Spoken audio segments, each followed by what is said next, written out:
एक बच्चा अगर आप बोलते बहुत कम है, नहीं आप 10 बच्चा भी छांट के निकाल रहे, क्या गारंटी है कि बस वही 10 बच्चा ही किया हो। छोटे पैमाने पे ही हुई है, तभी वो सीट्स तो भर जाएंगी।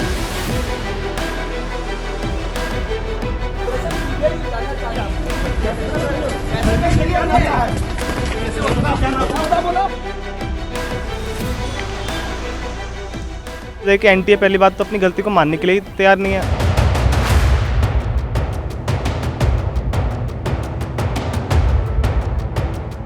जे केंद्र सरकार ने आज जो हलफनामा दिया है, मैं उससे बहुत ही दुखी हूं, पर सीजीआई और सुप्रीम कोर्ट संज्ञान ले और रीनीट दे, तभी 24 लाख परिवार को इंसाफ मिलेगा।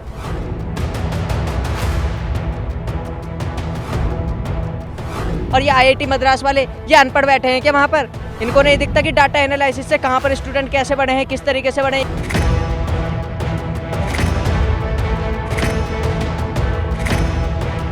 कितने महीनों तक उनको खोजते रहेंगे कि कौन रेड फ्लैग है? जब एक मार्क से हज़ारों रैंक का वेरिएशन हो रहा है तो कौन से बच्चे को एडमिशन कैसा मिलेगा, ये कैसा आइडेंटिफाई होता है?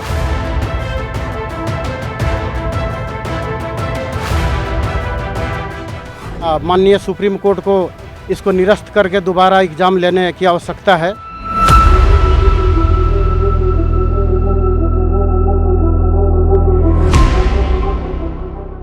ठीक दोबारा ऑप्शन बच रहा है और रीनीट करवाना चाहिए। टॉपर बच्चे बढ़ने तो भाई 720 से 620 में ही बढ़े हैं सारे। कुछ बच्चे ऐसे नहीं बढ़े हैं जो 520 से 620 के बीच में आ जाए, तो ये डेटा कहीं हैरान नहीं करता है।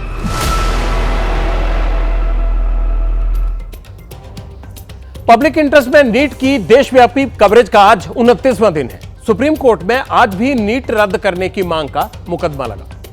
सुप्रीम कोर्ट में क्या हुआ, इसका अपडेट तो आपको दूंगा ही, साथ ही आपको यह भी बताऊंगा कि कैसे 24 लाख कैंडिडेट की मांग डाटा एनालिसिस वाली एक रिपोर्ट में फंसकर रह गई है, जबकि एग्जाम माफिया डाटा और फार्मूला से बहुत आगे निकल चुका है। सुप्रीम कोर्ट के सवालों का जवाब एनटीए ने कल रात ही दे दिया था, लेकिन हजारीबाग से सामने आई एक पेपर लीक की खबर को एनटीए ने नकार दिया। हालांकि सीबीआई ने आज भी पेपर लीक के आरोपी राखी को झारखंड से ही अरेस्ट किया है। सुप्रीम कोर्ट में सीबीआई ने बंद लिफाफे में और एनटीए खुले हाथ से जवाब सौंप कर गया है, लेकिन पता नहीं क्यों सुप्रीम कोर्ट ने फैसले की जगह तारीख दे दी। अगली सुनवाई अब 18 जुलाई को होगी। परीक्षा की पवित्रता का दावा करने वाले शिक्षा मंत्री धर्मेंद्र प्रधान ने आज नीट यूजी के छात्रों से मुलाकात की, लेकिन सीबीआई, एनटीए, शिक्षा मंत्रालय के दावों के बीच 24 लाख बच्चों का भविष्य कब तक अधर में रहेगा, इसका जवाब आज भी किसी के पास नहीं है। पिछली सुनवाई में सुप्रीम कोर्ट ने एनटीए से 3 सवालों के जवाब मांगे थे। सुप्रीम कोर्ट ने यह पूछा था कि क्या यह संभव है कि डाटा एनालिसिस और साइबर फॉरेंसिक यूनिट का इस्तेमाल करके संदिग्ध कैंडिडेट्स का पता लगाया जा सकता है। इस सवाल के जवाब में एनटीए ने आईआईटी मद्रास की एक रिपोर्ट अपने एफिडेविट के साथ कोर्ट में सबमिट की है। सुप्रीम कोर्ट ने यह भी कहा है कि पेपर लीक की जांच के दौरान काउंसलिंग पर सरकार को पॉलिसी लेवल पर काम करना पड़ेगा। इसके जवाब में एनटीए का कहना है जुलाई के तीसरे हफ्ते में काउंसलिंग शुरू हो जाएगी। सुप्रीम कोर्ट ने एनटीए से यह भी पूछा था कि नीट की पवित्रता भविष्य में भंग ना हो, इसके लिए एजेंसी क्या कर रही है।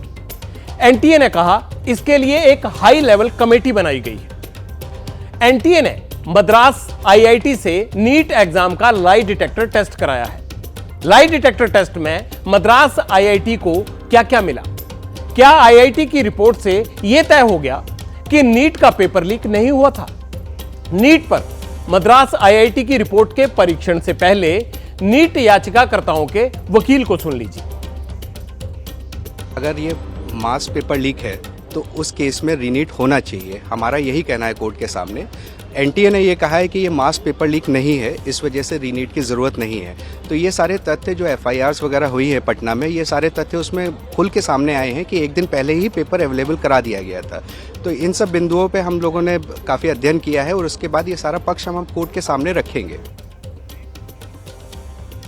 एनटीए ने कोर्ट में जो हल्फनामा दिया है उसकी 8 बड़ी बातें आपको बता देता हूं, क्योंकि ये इंपॉर्टेंट है। इसके बाद वो घंटी वाला ग्राफ दिखाऊंगा आपको, जिसमें यह साबित कर दिया है कि नीट की परीक्षा पवित्र है। गड़बड़ी बड़े पैमाने पर नहीं हुई है और एनटीए के मुताबिक नीट के आंकड़ों का मद्रास आईआईटी ने जो पॉलीग्राफी टेस्ट किया है वो बिल्कुल सही है।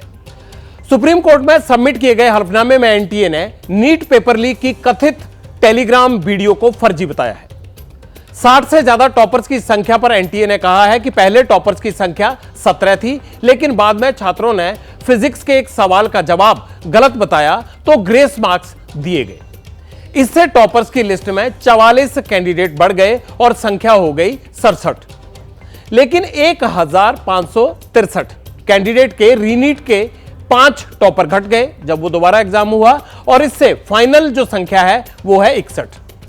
एनटीए ने अपने हलफनामे में यह भी लिखा कि गड़बड़ियों के कुल 153 केस सामने आए हैं। कमेटी की सिफारिश के आधार पर 81 कैंडिडेट का रिजल्ट रोका गया है। 54 कैंडिडेट्स को 3 साल के लिए परीक्षा में बैठने के लिए अयोग्य करार दिया गया है। एनटीए ने पटना और हजारीबाग में किसी भी तरह की पेपर लीक की घटना को नकार दिया है। एनटीए ने सुप्रीम कोर्ट में सबमिट किए गए अपने हलफनामे में दावा यह किया है कि पटना और हजारीबाग से सीसीटीवी फुटेज से यह साफ हो गया है कि यहां पेपर लीक नहीं हुआ था। लेकिन आपको याद होगा कि पटियाल ने आपको एनटीए की एक इंटरनल रिपोर्ट दिखाई थी, इंटरनल ऑडिट रिपोर्ट। एनटीए ने यह रिपोर्ट थर्ड पार्टी से तैयार करवाई थी और थर्ड पार्टी ने एग्जाम वाले दिन 300 से ज्यादा सेंटर्स की जांच कर अपनी रिपोर्ट में यह दावा किया था कि कई एग्जाम सेंटर्स पर सीसीटीवी कैमरे काम ही नहीं कर रहे थे। अब सवाल यह है कि जब सीसीटीवी कैमरे काम ही नहीं कर रहे थे तो फिर अपने हलफनामे में एनटीए ने सीसीटीवी फुटेज को नकल और पेपर लीक ना होने का आधार कैसे बना दिया या कैसे बना सकता है इसको आधार? एनटीए अपने हलफनामे में पेपर लीक की बात नकार रहा है, लेकिन इसी बीच सीबीआई का एक्शन भी जारी है। सीबीआई ने आज एक और आरोपी राकेश उर्फ रॉकी को झारखंड से गिरफ्तार किया है। गिरफ्तारी के बाद राकेश को सीबीआई की विशेष अदालत में पेश भी किया गया, जहां से कोर्ट ने 10 दिन का रिमांड भी दिया उसका, सीबीआई को उसकी कस्टडी दी है। आपको यह बता दूं कि राकेश उर्फ रॉकी पेपर लीक के मास्टरमाइंड संजीव मुखिया का रिश्तेदार है। पेपर लीक में राकेश की अहम भूमिका बताई जा रही है। अरे भैया, गिरफ्तारियां हो रही हैं, सब कुछ हो रहा है, तो फिर पुलिस और सीबीआई की जांच से परे आप कैसे कह रहे हैं कि पटना में भी कोई लीक वाली बात हुई नहीं? सुप्रीम कोर्ट ने एनटीए से पूछा था कि क्या किसी डेटा एनालिसिस और साइबर फॉरेंसिक यूनिट का इस्तेमाल कर नीट के संदिग्ध केस का पता लगाया जा सकता है। इसके बारे में एनटीए ने नीट पेपर का डेटा एनालिसिस मद्रास आईआईटी से करवाया, लेकिन मद्रास आईआईटी का पैमाना क्या था? इनका विश्लेषण करने के लिए उनका पैमाना क्या था? नीट को पाक साफ घोषित करने का आधार क्या था उनके पास? चलिए 5 पॉइंट्स के जरिए आपको यह भी बताता हूं। नीट को पवित्र साबित करने के लिए मद्रास आईआईटी ने एनटीए को बेल शेप कर्व यानी उस पर मोहर लगा दी अपनी। अब वो बेल शेप कर्व क्या होता है? आप कहेंगे भैया अब ये बेल शेप कर्व कौन सी बला आ गई?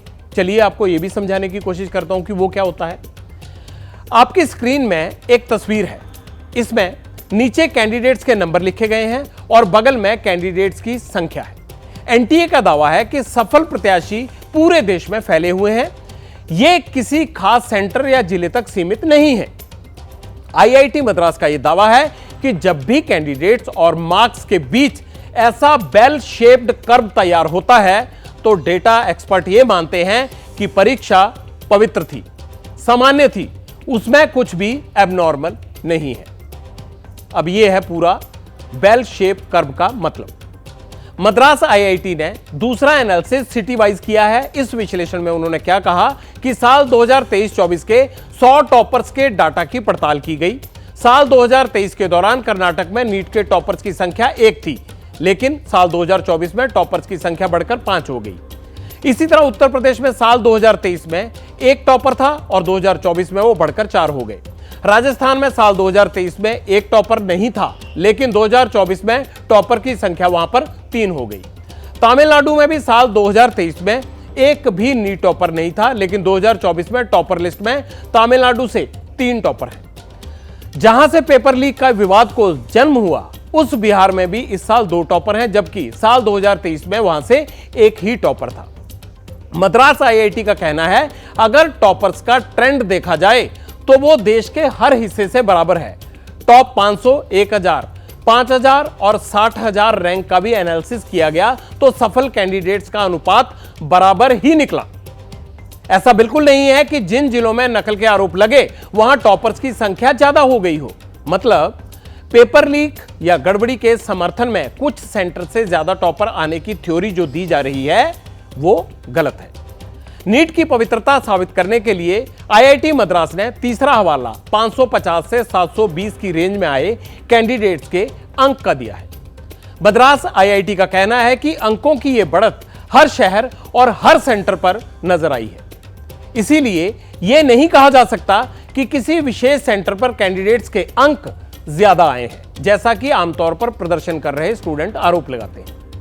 आईआईटी मद्रास ने अंक और टॉपर बढ़ने के पीछे चौथी वजह सिलेबस में 25% की कटौती को बताया है। आईआईटी मद्रास ये कहता है कि सिलेबस में कटौती की वजह से कई शहरों और सेंटर्स पर कैंडिडेट के हाई मार्क्स आए हैं, इससे नकल की उम्मीद कम है। आईआईटी मद्रास ने 2023-2024 के नीट डाटा एनालिसिस के लिए पाइथन और डाटा स्टोरेज के लिए PostgreSQL सॉफ्टवेयर का इस्तेमाल किया है। आईआईटी मद्रास की रिपोर्ट के बाद सरकार पेपर लीक और गड़बड़ी के मुद्दे पर पूरी तरह से डिनायल मोड में आ गई है। पहले लीक में जो लोकल होने वाला लिहाज था कि लोकल लेवल पर लीक हुआ होगा, वो भी अब लगभग खत्म कर दिया गया है।